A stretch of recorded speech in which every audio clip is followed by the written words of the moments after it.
नमस्कार। बुलेटिन में आपका बहुत बहुत स्वागत है। मैं हूं आपके साथ दीपिका ओझा। चलिए शुरुआत करते हैं बुलेटिन की बड़ी खबर के साथ। देहरादून से बड़ी और अहम जानकारी सामने आ रही है। बताते चले कि प्रदेश में प्रशासनिक फेरबदल हुआ है, जिसके तहत 6 आईएएस और 3 पीसीएस अधिकारियों के तबादले किए गए हैं।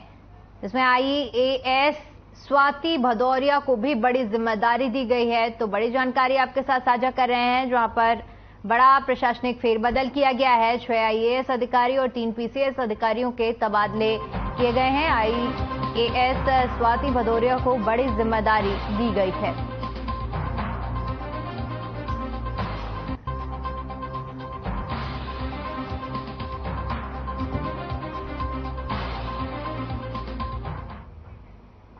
खबर जनपद उधम सिंह नगर की खटीमा से है, जहां पर मुख्यमंत्री पुष्कर सिंह धामी अपने 2 दिवसीय भ्रमण कार्यक्रम के तहत मंगलवार की शाम अपने गृह क्षेत्र खटीमा पहुंचे, जहां उनका बीजेपी कार्यकर्ताओं ने भव्य स्वागत किया। इसके बाद मुख्यमंत्री ने लोहिया हेड गेस्ट हाउस में स्थानीय लोगों के साथ और साथ ही साथ बीजेपी कार्यकर्ताओं से मुलाकात की और उन्हें रक्षाबंधन की बधाइयां भी दी।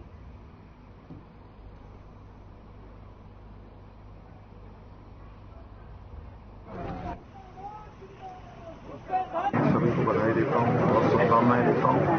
और इस त्यौहार के अवसर पर हमारे देश के यशस्वी प्रधानमंत्री मोदी जी ने जो उज्ज्वला योजना के धारकों के लिए पहले 200 रुपये की जो सब्सिडी मिलती थी, उस सब्सिडी को बढ़ाकर 400 रुपये कर दी है। और 400 रुपये करने से 33 करोड़ से भी ज़्यादा लोगों को सीधे सीधे इसका लाभ होने वाला है। माननीय प्रधानमंत्री जी हमेशा वो काम करते हैं जिससे समाज के अंतिम छोर में खड़े हुए व्यक्ति, अंत्योदय यानी कि अंत में रहने वाले व्यक्ति को लाभ होता है। रक्षाबंधन में उन्होंने देश की बहनों को, देश की मातृशक्ति को बहुत बड़ा उपहार दिया है। मैं उत्तराखंड की देवतुल्य जनता की तरफ से आदरणीय प्रधानमंत्री जी का हृदय से धन्यवाद करता हूं।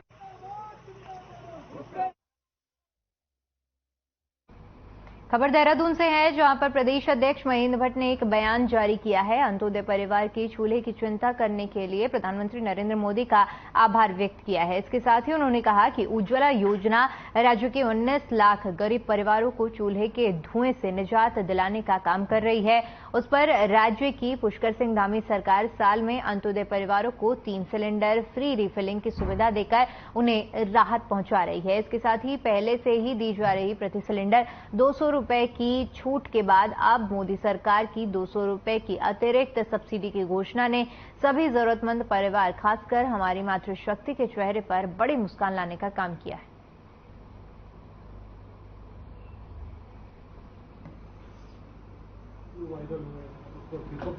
रक्षाबंधन के से पूर्व पूरे देश की बहनों को जो तोहफा देश के प्रधानमंत्री आदरणीय नरेंद्र भाई मोदी जी द्वारा दिया गया, मैं देवभूमि उत्तराखंड की ओर से प्रधानमंत्री का हृदय से आभार व्यक्त करता हूं। घरेलू गैस कनेक्शनों के लिए 200 रुपये पर कनेक्शन की छूट और खास तौर पर जो गरीबी रेखा के नीचे जीवन यापन कर रहे हैं, ऐसे जो इनको हमने उज्ज्वला योजना के तहत गैस कनेक्शन दिए गए, ऐसे सब लोगों को 400 रुपये पर गैस कनेक्शन की छूट।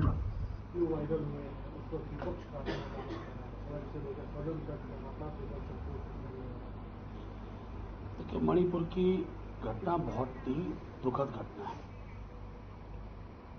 उत्तराखंड के सीएम पुष्कर सिंह धामी की ओर से सभी जिलों के जिलाधिकारियों को प्रतिदिन जन समस्याएं सुनने के लिए लगभग 2 घंटे का समय देने की बात को लेकर कैबिनेट मंत्री सौरभ बहुगुणा ने इस पहल को सार्थक बताते हुए कहा कि इससे यह फायदा होगा कि जिले के जितने भी अधिकारी हैं वह इस बात को लेकर सीरियस रहेंगे कि जब जिलाधिकारी खुद लोगों की जन समस्या सुन रहे हैं तो वह भी आने वाले समय में इसको लेकर गंभीर होंगे। उन्होंने कहा कि इससे जनता की समस्याओं का समाधान जल्द हो सकेगा और जनता के अटके हुए काम भी पूरे होंगे।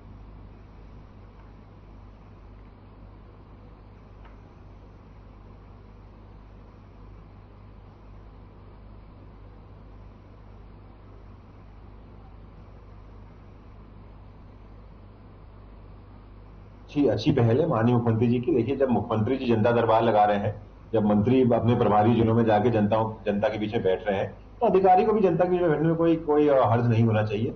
और जब अधिकारी भी जनता के बीच में जाएंगे और डीएम के स्तर का अधिकारी जब जनता के पीछे बैठेगा तो कहीं ना कहीं उनके कामों को धरातल में उतारने में तेजी होगी।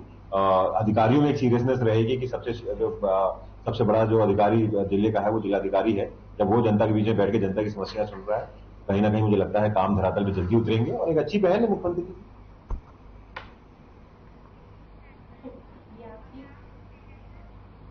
बीजेपी प्रदेश अध्यक्ष महेंद्र भट्ट ने कहा कि नदी किनारे बसावट को लेकर सरकार बहुत गंभीर है। बीजेपी प्रदेश अध्यक्ष की माने तो मुख्यमंत्री इस मामले पर काफी गंभीर हैं। उन्होंने ऐसी बसावट को राज्य के हित में ठीक नहीं होने के कारण बताया। उन्होंने ये भी कहा कि आपदा राज्य में हर साल आती है और ऐसे में उन जगहों पर निर्माण करना हानिकारक है।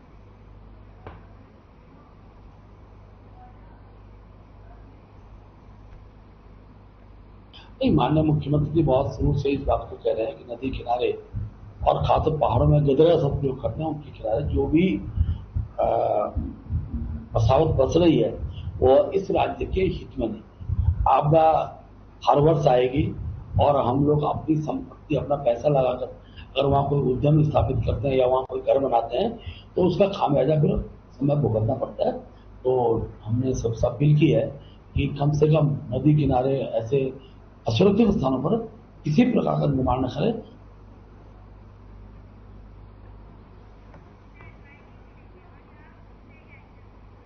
हल्द्वानी हाईकोर्ट की ओर से पारित आदेश के तहत हल्द्वानी वन विभाग ने अतिक्रमण के खिलाफ बड़ी कार्रवाई की है।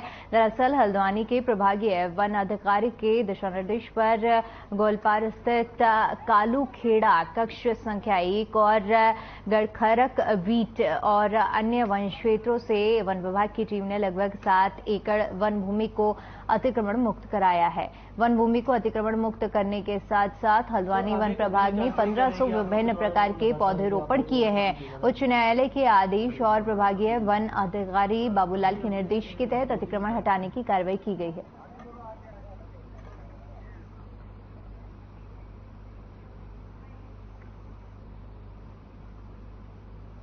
हमारे डिवीजन में कुछ अतिक्रमण है वो काफी सालों से कंटिन्यू चला रहा है। तो अभी 27 तारीख को ये छकाता रेंज का एक कालूखेड़ा ब्लॉक है, उसमें हमने 2.86 हेक्टेयर जमीन जिसमें खेती की जा रही थी उसको खाली करा के उस पर वृक्षारोपण कार्य करा दिया गया है। और इसी तरह हमारा अभियान चल रहा है। पूरा हम ऐसी जमीन चिन्हित कर रहे हैं जिस पे खेती हो रही है।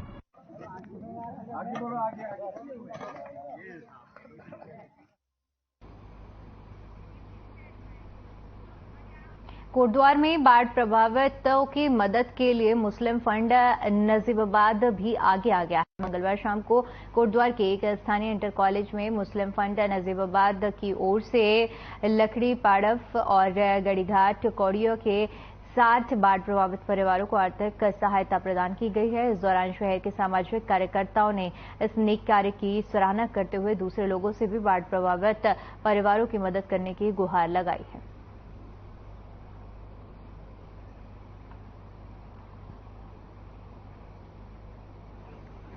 बड़ी खुशी की बात है कि जो हमारी मुस्लिम फंड शाखा है जिसका हेड ऑफिस नजियाबाद है और ये हमारी लकड़ी पड़ाव वाली जो शाखा है उसके माध्यम से ये राहत सामग्री लगभग 50 से 60 परिवारों को जो बाढ़ पीड़ित हैं उनको दी जा रही है। बहुत ही नेक काम। कोटद्वार में पिछले दिनों बहुत बड़ी आपदा आई थी और उसके अंदर बहुत लोगों ने बहुत तरह की मदद करी है, लोग आए और मुझे बड़ी खुशी की बात है जो मुझे उनका डायरेक्टर हैं जकी साहब, इन्होंने भी सोचा कि हम भी चलो जो है नेक काम कर लें और पुण्य का एक काम था और इन्होंने बाकायदा उसका सर्वे किया। सर्वे के तहत उन्होंने जानने की कोशिश करी कि किस किस लोगों को कहाँ कहाँ जरूरत है।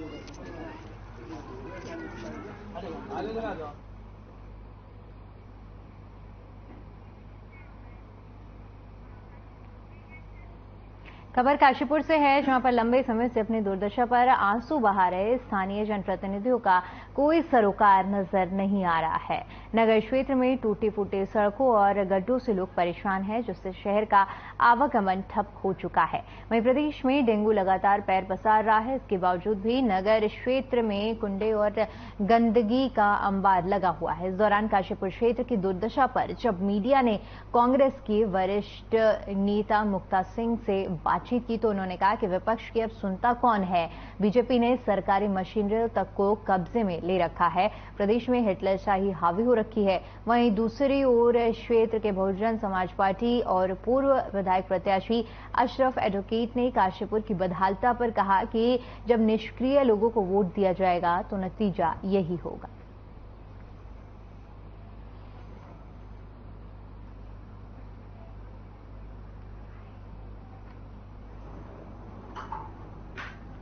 काशीपुर का तो वो हाल था कि जो भारत के नक्शे में, और जब यूपी का हिस्सा होता था तो यूपी के नक्शे में वो काशीपुर अलग से दिखाई देता था।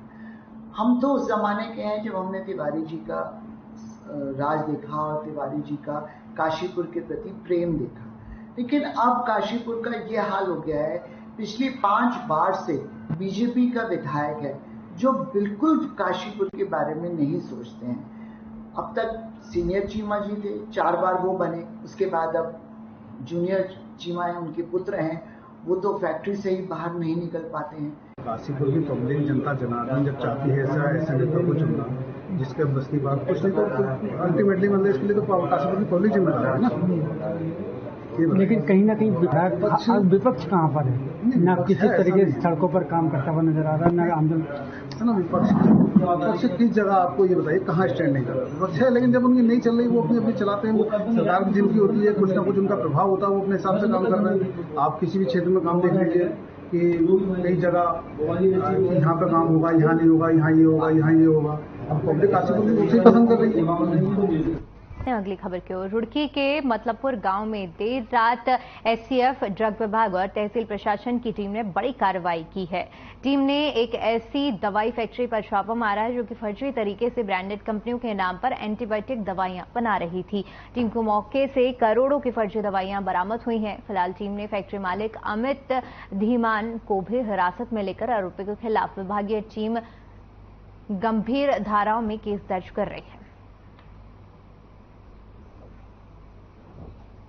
एनिमल्स के साथ साथ यहाँ पे एसटीएफ टीम द्वारा जो है पता लगाया गया कि एक अमित धीमान नाम के एक व्यक्ति द्वारा जो है कुछ दवाइयों का निर्माण किया जा रहा है। और मौके पे आकर यहाँ पे हमने पूरा देखा है, चेक किया है, तो वहाँ पे इसके द्वारा जो दवाइयों का निर्माण किया जा रहा है बिना किसी लाइसेंस के किया जा रहा है। जहाँ पर इसके द्वारा पशुओं के लिए दवाइयाँ बनाई जा रही है, साथ ही कुछ एंटीबायोटिक जो कि ह्यूमन यूज की है वो बनाई जा रही है।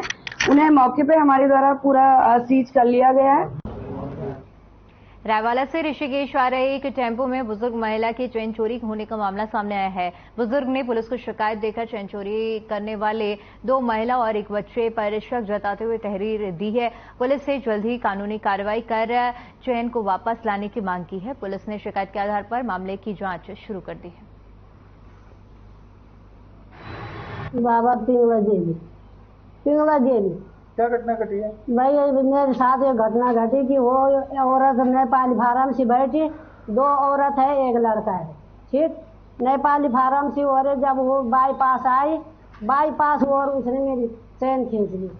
जब उसने चैन खींची तब मेरे को थोड़ा महसूस हुआ, जब तक महसूस हुआ तब तक उसने मुझे चीज सुगा दिया, ठीक है। उसके बाद मेरे को कोई पता नहीं।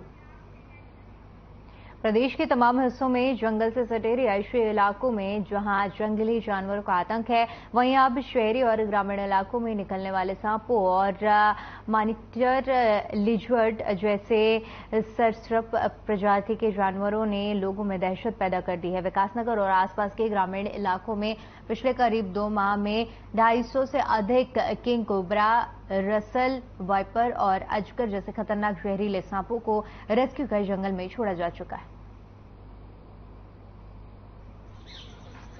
देखिए, इस टाइम बरसात का मौसम चल रहा है और जैसे जैसे बरसात बढ़ती रहेगी, इनके बिलों में पानी घुसता रहेगा तो हमारे घरों में सांपों का आना लगा रहता है। क्योंकि जब हर जगह पे गीला स्थान हो जाता है, कहीं पे भी इन्हें सूखा नजर नहीं आता तो ये हमारे घरों के अंदर आते रहते हैं। दूसरा मुख्य कारण इनका हमारे घरों में आने का ये है कि जहाँ पे इंसान होता है वहाँ पे अनाज होता है, अनाज के चक्कर में चूहे हमारे घर में आते रहते हैं। चूहों के खाने के चक्कर में ये सरीसृप ज्यादातर सांप हमारे घरों में ही आते रहते हैं।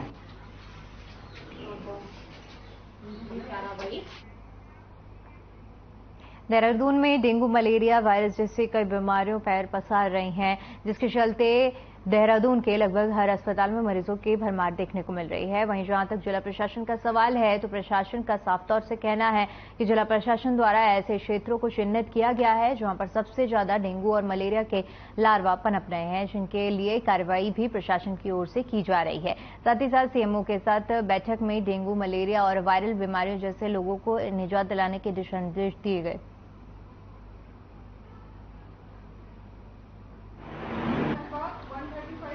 4 एरिया हैं, जैसे स्कूल हो गया, धर्मपुर हो गया, ये मेन एरिया है जहाँ पे हमारे मेजॉरिटी केसेस आ रहे हैं। उसके अलावा 3-4 केसेस तो अलग अलग वार्ड्स में हमारे आ रहे हैं। तो हमारी टीम कंटिन्यूसली उसे मॉनिटर कर रही है, क्योंकि हमें पता है कि इस एरिया में ज़्यादा आ रहे हैं तो उसे आइसोलेट करके और वहाँ पे हमारी टीम डेडिकेटेडली लार्वा ना पैदा हो और अगर कोई केसेस आ रहे हैं तो उनको किस तरह से हैंडल करना है उसको देख रही है। इसके अलावा हमने एक टीम हॉस्पिटल्स के लिए भी बनवाई है। सीएमओ साहब को हमने एक टीम गठित करने के लिए कहा था, जिसमें टीम जा के देखे कि हॉस्पिटल्स में भी पेशेंट्स का कोई एक्सप्लॉयटेशन ना हो। स्वास्थ्य विभाग इसमें पूरी तरह से सतर्क है। इस समय डेंगू और डेंगू से मिलते जुलते लक्षणों वाले काफी मरीज आ रहे हैं, क्योंकि इस समय वायरल का और डेंगू के जितने भी सिम्टम है करीब करीब एक से सिम्टम रहते हैं। तो ये देखने में आ रहा है कि वायरल के मरीज काफी ज्यादा संख्या में आ रहे हैं, जिसमें डेंगू टेस्ट कराया जा रहा है तो अधिकतर मरीजों में वो निगेटिव आ रहा है। जो डेंगू पॉजिटिव केस आ रहे हैं उनके लिए हमारे अस्पतालों में पर्याप्त बेड और पर्याप्त दवाइयां हमने व्यवस्था की हुई है। राजधानी देहरादून में बढ़ते डेंगू, मलेरिया और वायरल फीवर के मामले को देखते हुए स्वास्थ्य सचिव आर राजेश कुमार ने दून मेडिकल कॉलेज की स्वास्थ्य सेवाओं का जायजा लिया। स्वास्थ्य सचिव आर राजेश कुमार ने दून मेडिकल कॉलेज अस्पताल के औचक निरीक्षण करने के बाद मीडिया से मुखातिब होते हुए कहा कि कहीं ना कहीं चिंता जाहिर की है और साथ ही साथ उन्होंने अस्पताल में भर्ती कई मरीजों से बातचीत कर उनके हालचाल भी जाने।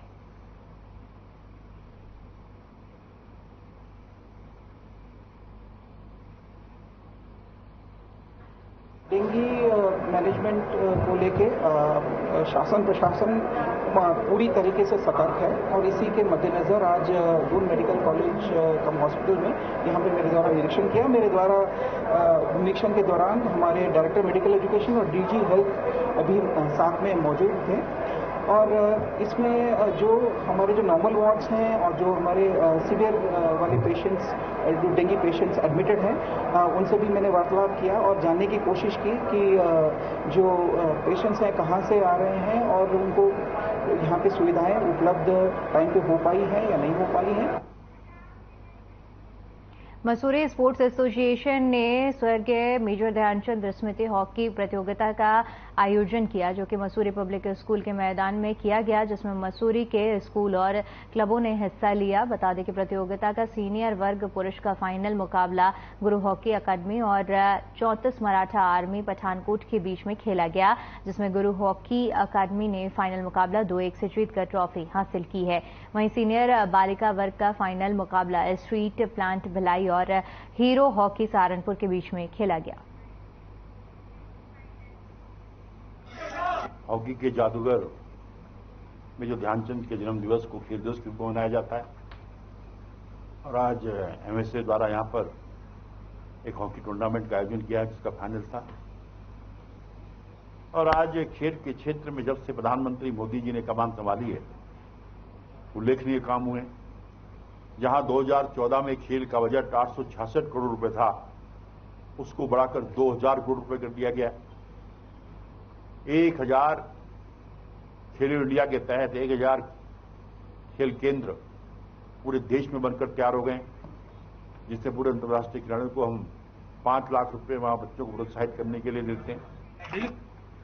गदरपुर के बुद्ध बाजार स्थित समृद्ध कृषक उत्पादक संगठन के कार्यालय का निरीक्षण करने जिला उद्यान अधिकारी भावना जोशी पहुंची। इस दौरान जिला उद्यान अधिकारी भावना जोशी ने बताया कि आज हमारे द्वारा निरीक्षण किया गया समृद्ध कृषक उत्पादक संगठन अनेक तरह के बिस्किट, अचार और अन्य तरह के पदार्थ बना रहे हैं, जो कि सरकार से अनुदान प्राप्त है और बेहतरीन गुणवत्ता के उत्पादन क्षेत्रवासियों को इन संगठनों को आगे बढ़ाने के लिए यहां से खरीदारी आवश्यक करनी चाहिए और साथ ही गैर परंपरागत कृषि को बढ़ावा देने के लिए उद्यान विभाग द्वारा अनेक योजनाएं चलाई जा रही हैं। सर्वे किया और इनके द्वारा बहुत अच्छे प्रोडक्ट्स बनाए जा रहे हैं और इनके जो अध्यक्ष है लोग जी हैं दम हैं और वीरेंद्र जी यहाँ पर मौजूद हैं और बहुत अच्छा इनके द्वारा प्रोडक्ट्स बनाए जा रहे हैं। जैसे गुड़ जैविक गुड़ है और बहुत अच्छे आटे हैं, आटों का जो मिक्सचर मल्टीग्रेन आटा है और बिस्किट्स हैं अलग टाइप के, ज्वार बाजरा के बिस्किट्स हैं और आपके देसी घी के बहुत अच्छे बिस्किट्स हैं यहाँ पर, ये इन्होंने मुझे यहाँ पर दिए हैं। चलिए फिलहाल के लिए यहाँ पर रुकते एक छोटे से ब्रेक के लिए।